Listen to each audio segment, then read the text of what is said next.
Chers amis, si vous me permettez, j'aimerais prononcer cet envol à la fin de ces journées Évangile et liberté sous la forme d'une fable théologique. C'est un mode d'expression qui est très commode pour le conférencier parce que même du coup, si ces propos paraissent d'une affligeante banalité, d'une désolante naïveté, d'une consternante nullité, ce n'est pas grave, puisque tout ce qu'il va dire sont autant d'incitations pour vous à retrouver les idées géniales, sûrement, que vous avez formulées au cours de ces journées ou que vous avez entendu formuler par les conférenciers. Ouf, je me sens beaucoup plus à l'aise maintenant. J'ai moins peur d'être fusillé pendant ou après mon exposé. Une fable, ça commence toujours pareil. Il était une fois une nuée d'abeilles qui se piquait de théologie. Je dis bien qui se piquait de théologie. Je ne dis pas qu'elle piquait la théologie ni les théologiens. Je ne dis pas non plus qu'elle se piquait à la théologie, comme on se pique à l'héroïne ou à diverses drogues dures. C'est vrai que dans certains cas, la théologie produit des effets hallucinatoires chez certains, mais heureusement, ce sont des cas assez rares et de toute façon, ce n'est pas de ça que je voudrais vous parler aujourd'hui.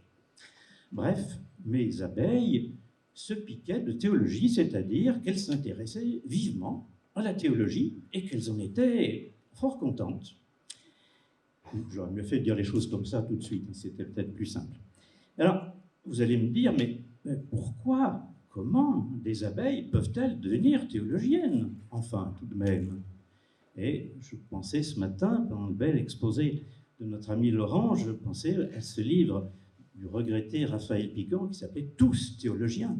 C'est vrai que finalement, nous sommes tous des théologiens, tous sans exception, puisque selon la définition la plus traditionnelle de la théologie, ce n'est pas autre chose que la foi qui cherche l'intelligence, la foi qui cherche à être intelligente. C'est la définition d'Anselme de Canterbury au XIIe siècle, dont, entre parenthèses, la théologie est absolument détestable. Mais enfin, c'est un autre problème, et ce n'est pas de ça que je voulais vous parler. Bref, nos abeilles théologiques, il y a quelques jours ou quelques mois, s'étaient senties attirées, aspirées, appréhendées par un magnifique bouquet de fleurs qui, d'après leur GPS intérieur, était exposé à la Grande Motte dans cette belle maison de l'Alhambra. Alors, mettez-vous quand même à la place de ces pauvres abeilles théologiques. On leur promettait rien de moins qu'en un jour et demi de comprendre qui est Dieu. Depuis leur première séance de l'école biblique, c'était une question qui les préoccupait le jour, la nuit. Qui est Dieu? Il faut savoir, je suis peut-être en train là, de vous livrer un secret d'État, ou un secret des ruches, je ne sais pas, qui était bien gardé jusqu'ici. Il faut savoir que depuis quelque temps, le peuple des abeilles théologiennes avait renoncé à aller butiner dans les jardins, les bois, les vergers. Elles risquaient bien trop d'être intoxiquées par tous les pesticides qui sont répandus un peu partout, tous ces abominables poisons qu'on peut appeler le dogmatisme, le fondamentalisme, le cléricalisme, j'en passe, et des plus nocifs encore. Depuis quelque temps, en effet, les abeilles théologiennes trouvaient plus hygiénique, plus écologique aussi, peut-être finalement, d'aller plutôt se fournir chez les fleuristes eux-mêmes, dont les bouquets sont capiteux et puis gratuits, à condition naturellement de ne pas les emporter en entier, mais finalement siphonner un peu de pollen sur une fleur ou sur une autre. Comme on dit, ça ne mange pas vraiment de pain, ça ne grève pas de façon significative le chiffre d'affaires de la boutique. Alors bien sûr, quelques insectes réactionnaires et toujours prêts à attester, le mot est important, à attester que seuls avaient raison. Et bien sûr, avec toutes sortes de citations à l'appui pour prouver qu'ils avaient raison. Ces insectes, donc un peu réactionnaires, il faut le dire, avait essayé de leur démontrer, citation biblique à l'appui bien sûr, que c'est le devoir d'une abeille, enfin, dûment baptisée, enfin, d'aller glaner au champ, et puis pas ailleurs. Mais nos abeilles théologiennes étaient tout à fait libres et avaient résolu de n'en tenir absolument aucun compte. En fait, pour tout vous dire, oui, vous pouvez me regarder, cher ami, pour tout vous dire, nos abeilles gourmandes appréciaient tout particulièrement une boutique de fleuristes qui était située rue de Trévise, dans le 9e arrondissement de Paris. C'est un quartier que je connais bien parce que mon fils y a habité, et compte tenu de mon absence totale de sens de l'orientation, je m'y suis beaucoup perdu, ce qui prouve que c'est un quartier que je connais vraiment très bien. Et en particulier, elles aimaient beaucoup, nos abeilles théologiennes, fréquenter une boutique qui s'appelait Évangile et Liberté, ce qui est un très beau titre. Enfin, la seule chose qu'on peut lui reprocher, c'est que c'est peut-être un pléonasme, parce que finalement, l'évangile étant un message de liberté, évangile, liberté, c'est dire deux fois la même chose, mais enfin, c'est pas grave, hein. Il ne faut pas avoir peur des pléonasmes si on souhaite être vraiment entendu. Et alors, j'ai entendu dire, et peut-être que mon voisin pourra me le confirmer, j'ai entendu dire que les fleuristes de cette boutique Évangile et Liberté se réunissent tous les mois, on appelle ça, paraît-il, un comité de rédaction, et ensemble, ils composent un magnifique bouquet qui sera offert aux abonnés, enfin, en règle, bien entendu, de cotisation d'abonnement. Et alors, je ne sais pas si... Pourtant, j'ai fait partie de ce comité de rédaction, mais je ne sais pas si les membres du comité de rédaction revêtent, comme tous les fleuristes dignes de ce nom, un petit tablier vert pomme pour composer leur bouquet. Enfin, je ne sais pas, vous leur demanderez, je ne sais pas exactement. Bref, chaque mois, nos fleuristes inspirés composent des bouquets sublimes, admirables. Alors, j'ai remarqué, vous aussi sûrement, que depuis quelque temps, nos fleuristes inspirés ont recours à des fleurs exotiques, qui rajoutent des couleurs originales, des parfums originaux à leurs bouquets, des fleurs catholiques, orthodoxes, bouddhistes, juives, musulmanes, agnostiques, etc. Et je pense effectivement que ça ajoute un plus à leur bouquet. Alors, avant d'aller plus loin, mesdames, messieurs, chers amis, peut-être aussi chers ennemis, s'il y en a dans l'Assemblée, je ne sais pas, je vous en conjure, ne soyez pas chagrinés ou vexés si je nous compare à des abeilles. Finalement, les abeilles, ce sont les insectes les plus vertueux de tout le règne animal, il faut bien le dire. Finalement, ils sont très assidus au travail, d'une parfaite honnêteté en affaires. Enfin bref, en un mot plus qu'en 10, elles mériteraient d'être protestantes. Et quant à savoir si elles pencheraient plutôt vers le protestantisme libéral ou vers un néo-calvinisme en acier inoxydable, j'avoue que je ne sais pas. Il faudrait que vous consultiez des théologiens plus experts que moi.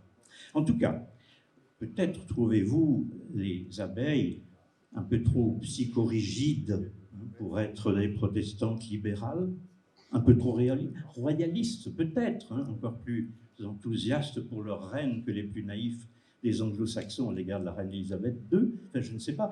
Mais dans ce cas-là, si c'est votre avis, je vous en prie, dans un grand élan d'amitié écuménique, accueillons-les pour ce qu'elles sont, car après tout, leur vol est bien à l'image de notre liberté de la foi, non ? Bon, je vois que vous ne protestez pas trop, que vous ne m'envoyez pas trop de tomates en m'entendant radoter ma fable des abeilles théologiennes et grandes lectrices de la revue Évangile et Liberté. Donc, je continue hardiment mon propos et je vous propose une épopée aérienne en 7 épisodes, autant que de rencontres de ces journées Évangile et Liberté. Premier épisode. Je vous en prie. Il y a la navette de 15h30 qui s'en va. Il manque une personne. Monsieur Pailleux. Il faut absolument que vous partiez immédiatement. Voilà.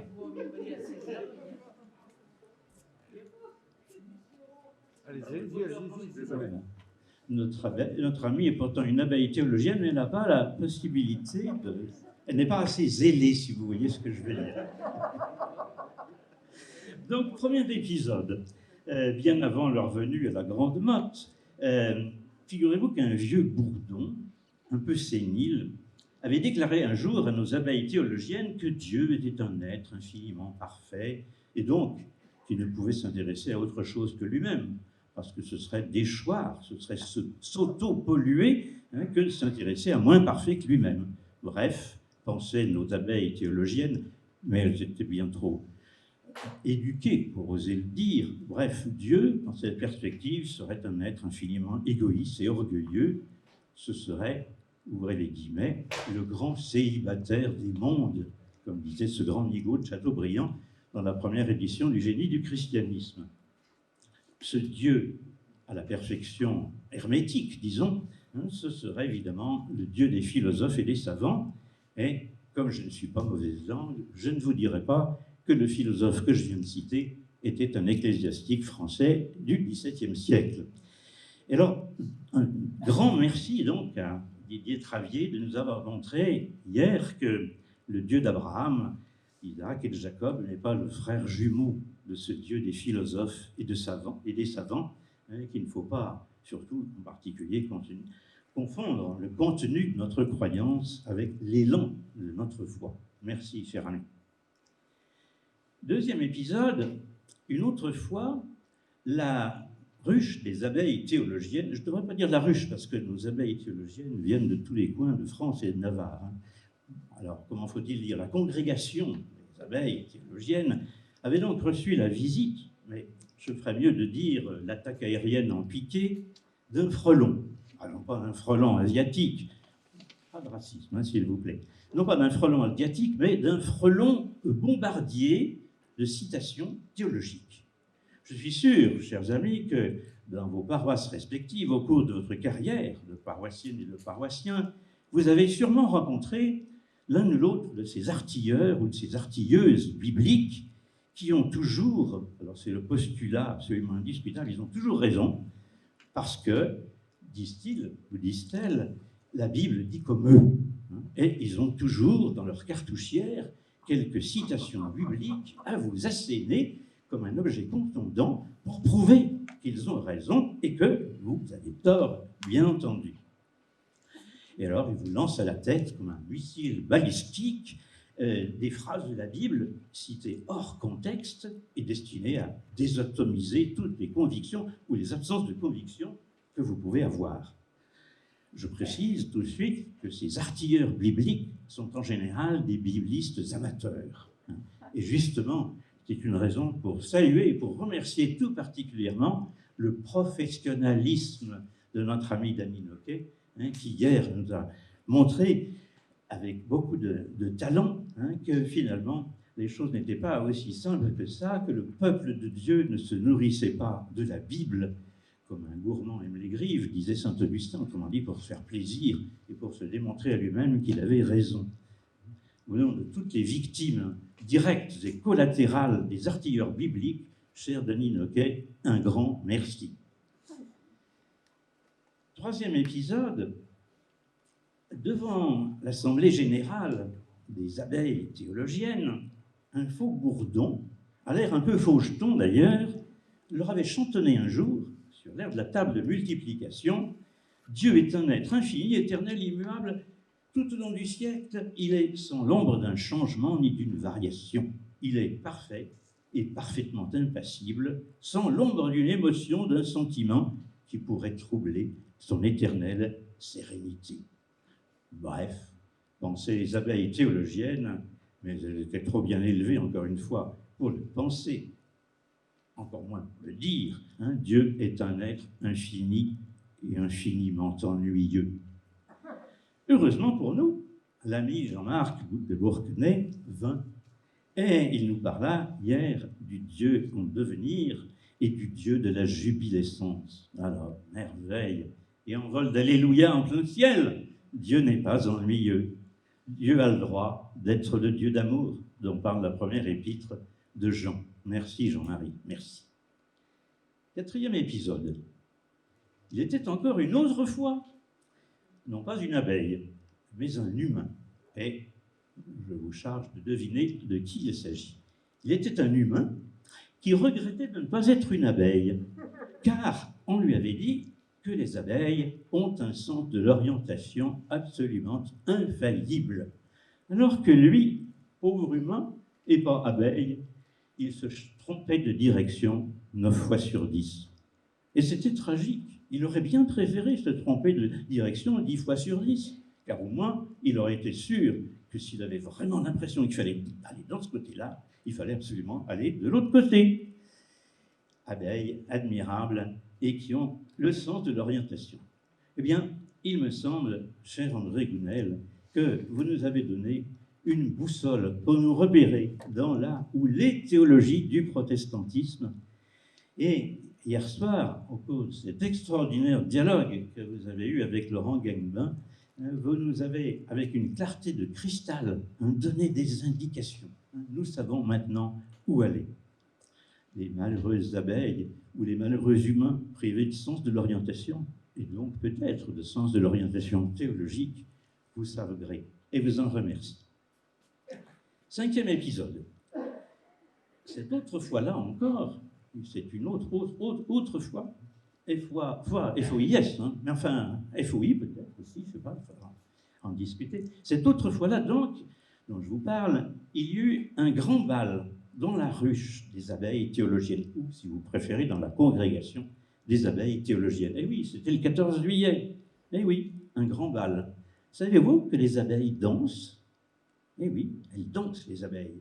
Si l'on en croit d'ailleurs les naturalistes, c'est sans doute leur principal moyen d'expression. Personnellement, j'ai sans doute été un élève trop distrait pendant ce qu'on appelait de mon temps les cours de sciences naturelles. Je ne sais pas quel genre de danse dansent les abeilles. Est-ce qu'elles dansent de la danse classique, en tutu de tulle et avec des petits chaussons de satin? Je ne sais pas. Est-ce que c'est la danse acrobatique, avec toutes sortes de pirouettes? Je ne sais pas. J'avoue que je l'ignore. En tout cas, les abeilles dansent. Et finalement, quelle que soit la danse qu'elles pratiquent, je crois qu'elles savent mettre leur cœur, leur corps en joie. Et alors, depuis que le roi David, vous connaissez ce fameux épisode de la Bible, dansa en mini-jupe sexy, c'est la Bible qui le dit, c'est pas moi. Depuis que le roi David dansa en mini-jupe sexy, une gigue effrénée devant l'arche d'alliance, on dit que la danse est peut-être une des meilleures façons de dire son amour de Dieu. J'avoue que je n'ai jamais essayé. En tout cas, ce sont ces images sautillantes qui m'ont traversé l'esprit en écoutant ce matin l'ami Laurent Gangbin nous parler de ce Dieu en même temps transcendant et insoumis qu'avait évoqué Raphaël Picon, ce Dieu, pourrait-on dire, qui danse son amour, comme le théologien luthérien qu'on a cité ce matin, Jürgen Moltmann, le dit, un Dieu qui danse en liberté, en tout bonheur, un Dieu qu'on ne pourrait pas enfermer dans une cage théologique. Alors merci, cher Laurent, de nous avoir en quelque sorte fait revivre la pensée de Raphaël, et puis merci donc à tous les deux de nous délivrer de ces concepts théologiques garde-chiourme. 6e épisode. Cette fois-là, c'était ce matin en fait, les abeilles théologiennes se sont recueillies. Elles ont croisé leurs élytres dans l'attitude de la prière et elles ont prié de joie, grâce à Madame le pasteur Sophie Dantan, grâce à, je crois que l'expression grâce à est bien choisie, car ce fut vraiment un moment de grâce, ce culte de ce matin, un moment de grâce à tous les sens du mot.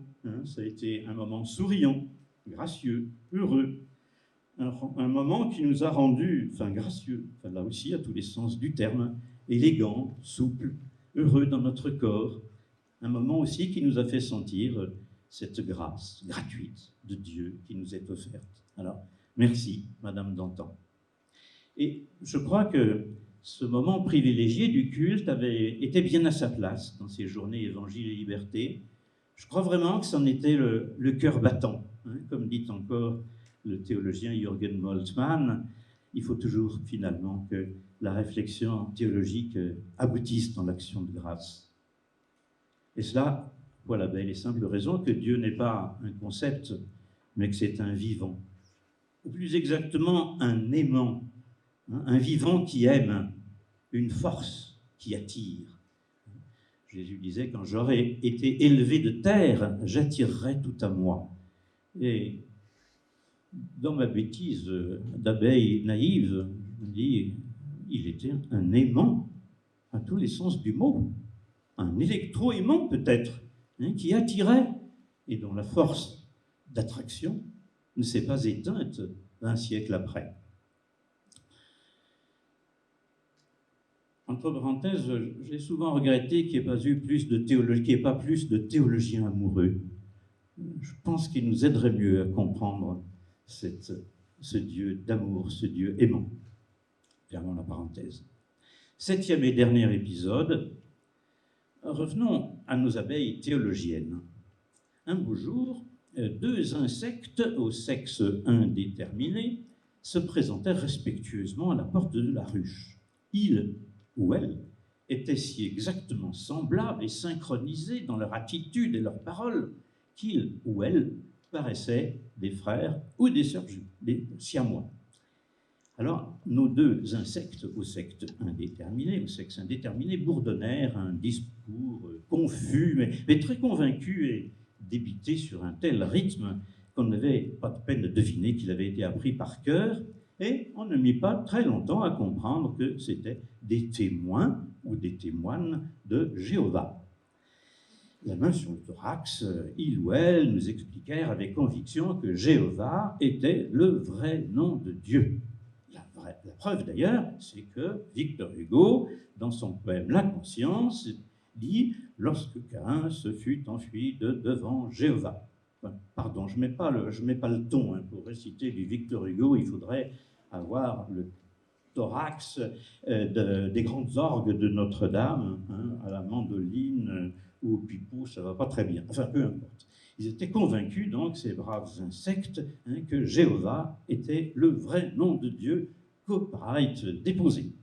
Et même si il faut bien appeler ça un contresens de traduction à donner à prier et à penser à des générations de chercheurs et de chercheuses, ce n'en demeure pas moins un contresens, ou du moins une interprétation réductrice. Hein. Merci donc de tout cœur à M. Rachlin de nous avoir éclairé sur ce point, et puis de nous avoir interprété une prodigieuse cantate, hein, pour 4 consonnes, si j'ai bien compris, et un nombre X de voyelles. Merci beaucoup. Alors, en conclusion de ces journées Évangile et Liberté, j'aurais envie de vous dire, comme les jeunes d'aujourd'hui, et puis comme nos ordinateurs à l'imitation de ces jeunes, oups, excusez-moi, monsieur, dame, je crois bien que j'ai lu de travers le programme de ces journées. J'ai lu que j'avais à vous faire un envol, pas un envoi. Je n'avais pas à vous envoyer poliment en direction de vos foyers, j'allais dire de vos ruches. Non, je me suis trompé. Je vous ai fait un envol et je vous ai fait planer quelque temps avec nos abeilles théologiennes. Alors pardonnez-moi, pardon de vous avoir fait planer avec ces charmants insectes très, très ailés, puis très ailés aussi, hein, en vous imposant ma fable théologique, disons aéronautique et entomologique. Alors, soit dit entre parenthèses, si d'aventure vous avez un peu somnolé, petite sieste digestive et postprandiale, comme disent les médecins, hein, pendant mon discours peuplé d'abeilles onsonnantes, j'espère que mon propos vous aura au moins bercé, hein, d'une musique sédative, apaisante, hein, quelque chose comme le vol du bourdon de Rimsky-Korsakov. Hein. Après tout, un petit roupillon, hein, c'est toujours sa prise sur l'ennemi. Alors, 1000 pardons une fois encore, hein, d'avoir pris un envoi pour un envol, mais je crois bien que je me donne à moi-même l'absolution, hein, peu importe, après tout, que ce soit notre imagination ou notre réflexion, hein, qui plante le point final à cette rencontre. L'essentiel, au moment de nous séparer, c'était donc de rassembler nos idées et surtout nos énergies, hein, de quelque manière que ce soit. Je suis sûr que vous et moi, nous étions venus à la Grande Motte en essaim enthousiaste des 4 coins de la France, avec de pleines brassées de questions, de pleines brouettées de questions, de pleines camionnées de questions. Et comme moi, j'imagine que vous repartez avec encore plus de questions que vous n'étiez arrivé. Ce n'est pas étonnant. Le rôle de la théologie, c'est pas d'apporter des réponses, comme un catéchisme bien ficelé. Le rôle de la théologie, c'est de nous faire creuser les questions, de les approfondir jusqu'au dernier sous-sol. Car la foi, on le sait bien, ou on devrait le savoir, ce n'est pas une certitude paisible, une possession de la vérité acquise une fois pour toutes, F-O-I-S, mais F-O-I aussi, si vous préférez, ou bien encore un capital de conviction qu'il conviendrait de faire fructifier en le plaçant dans les meilleures start-up théologiques. Non, la foi ne consiste pas à être repue, toutes nos questions ayant trouvé réponse. Bien mangé, bien bu, merci petit Jésus, comme on disait dans ma catholique enfance. Non, la foi non plus n'est jamais standard, une même foi, uniforme pour toute l'humanité croyante, depuis les origines jusqu'à la parousie du Seigneur. En avant marche les croyants, une, deux. Non, il n'est pas normal que nous repartions dans nos foyers, il n'est pas anormal que nous repartions dans nos foyers, non pas unanimes, avec tous les mêmes idées théologiques qu'auraient suscité les exposés et les débats que nous avons entendus.